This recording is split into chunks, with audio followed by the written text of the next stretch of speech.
Hey guys, I'm Rhea Davis with ThisisRnb.com. Today I am with the amazing, the super talented Davion Farris. How are you, Davion? Wonderful, Rhea. How about yourself?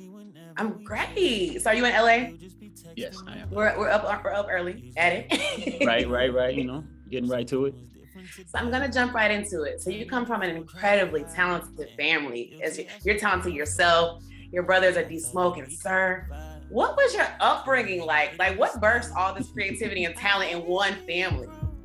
Oh man, growing up in a musical family it really was an amazing experience. Like, my grandmother was the original singer-songwriter of the family. She made sure that she passed on those gifts and talents to my mom and uncles, where they all sing and play an instrument, and then they of course passed the tradition right down to us. So it was amazing. Like they fostered a genuine love for the arts and for music. So sometimes I get asked, did I feel forced? It's like, no. You know what I mean? It's almost like I didn't have a choice, but never for one second have I regretted it. You know what I mean? It's been a great experience, really. I love it. So you're known for your soulful and introspective ballads. How important is it for R&B artists to still have ballads and chronicle real life and real emotions? I think that's kind of paramount for R&B artists, because art is supposed to allow people to see themselves. To me it's supposed to allow people to feel heard and feel understood, and make them feel like they're not alone. So in us being, having the ballads, like you said, the introspective ballads, and the songs that where we're honest and vulnerable, and which I like to call that pure R&B, right? I like to say I'm an R&B purist. When we have that pure R&B, that allows people to say, okay, you know what, I'm not alone. How I feel, there's nothing wrong with how I feel. It's valid, and I think we have a responsibility to make music like that. Nice. So you're very uniquely soulful. The vocals are there, the musicianship is there, the instrumentation is there. I would love to know, who are some of your biggest influences coming up? Oh man, of course Stevie Wonder is, Stevie, Michael, and Marvin are at the top of the list. For sure. Each one of them obviously brings something, unique and special. And I mean, even Donny Hathaway, that's definitely, he's immediate for, Fred Hammond, even, there's some gospel, quite a few gospel artists as well. My mom was a minister of music, so obviously she made sure that we got that. And I think that attributed to the, gospel attributed heavily to the musicianship. Wanting to make sure, I had, chords, all the live instrumentation and all of that. So those are definitely that's my top 5 though. So what made you chronicle Heartbreak on Bad Guy? We usually hear more Heartbreak records from our female singers, but I love the vulnerability from both sides. I think we need the perspective from both sides. But is this based on a true story? Sadly, yes. Sadly, yes, it is. I'll just tell the story real quick. I was talking to someone, and she was a beautiful girl, so I understood that we both had access, right? And so, we agreed that we would try to go about it in an exclusive manner. And, I found out through some channels that she wasn't keeping her side of the bargain. So, as I tend to do with my art, I vent through my music. So, I just sat down and was honest about how I felt. Spoke some words that I may not have gotten a chance to say to her directly, but I kept it a buck, and I'm glad people accepted it.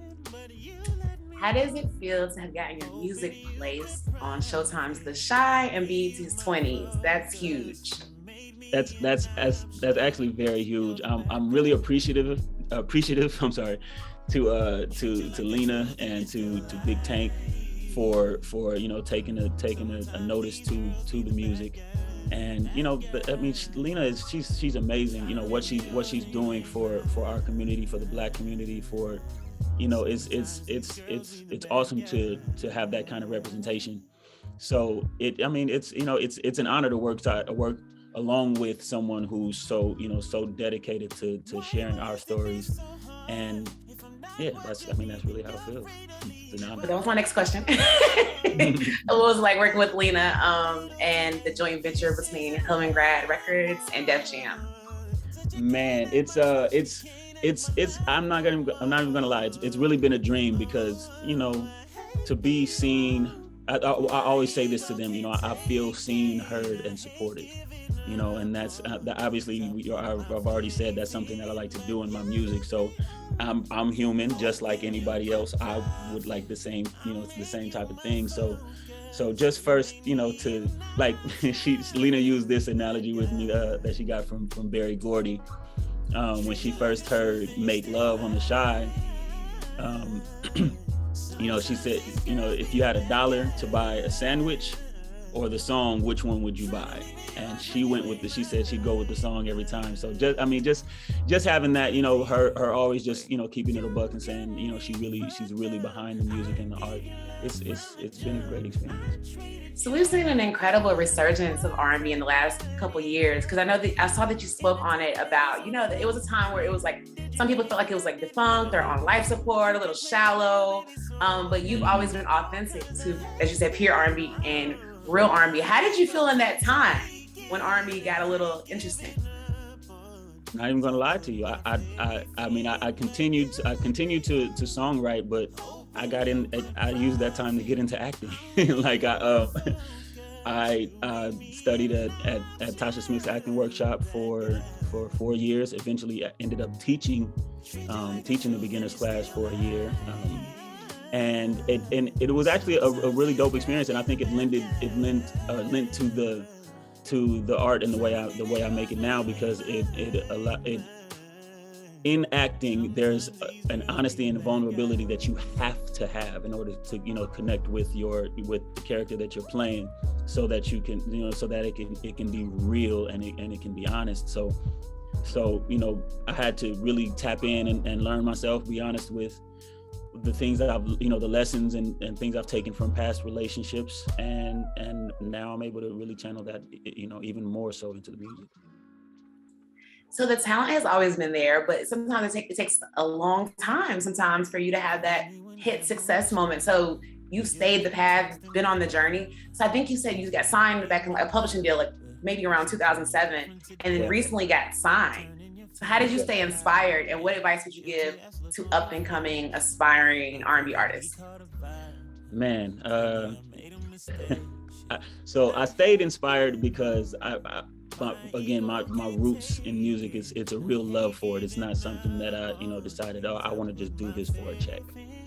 So that's the first thing I would advise anybody, whatever it is that you're going to pursue, make sure that it's something that you love, because the love that you have is what's going to carry you through, the downs. Like the ups, anybody can ride that, you know what I mean? But it's, when times are tough and, and the songs aren't getting placed as often, and you aren't getting as many calls for sessions, it's like, can you continue to make music then? And that's what it was for me. The love kept me going.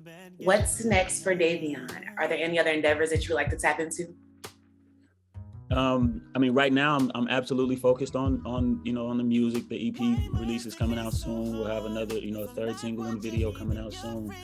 But I know the rest of this year we do have have some tour dates planned. I can't say with whom just yet. We're gonna make sure we make that whole announcement an event. But definitely we'll see me on tour on the road this year, performing live. I'm really excited to do that because that's what that's like. I love that equally with creating and writing the music. So definitely look forward to seeing me on tour this year. And who knows, we might see me on screen with some acting things too. I'm definitely keeping that door open. So what R&B artists are you currently listening to? That's an easy one. Kenyon Dixon. He's a LA R&B phenom. Like this man is incredible. I've known him for years. He's a good friend of mine, but he's incredible. Like he's dope. He actually dropped the single today too, featuring my brother, featuring D Smoke. So yeah, Kenyon is amazing. Of course, Jazmine Sullivan and her are they are my two favorite artists right now. If I can just be honest, like the way they've led the way, you know, and opened the door again for what I call pure R&B. Yes. You know, and I mean just their talent, their work ethic, and their skill is out of this world.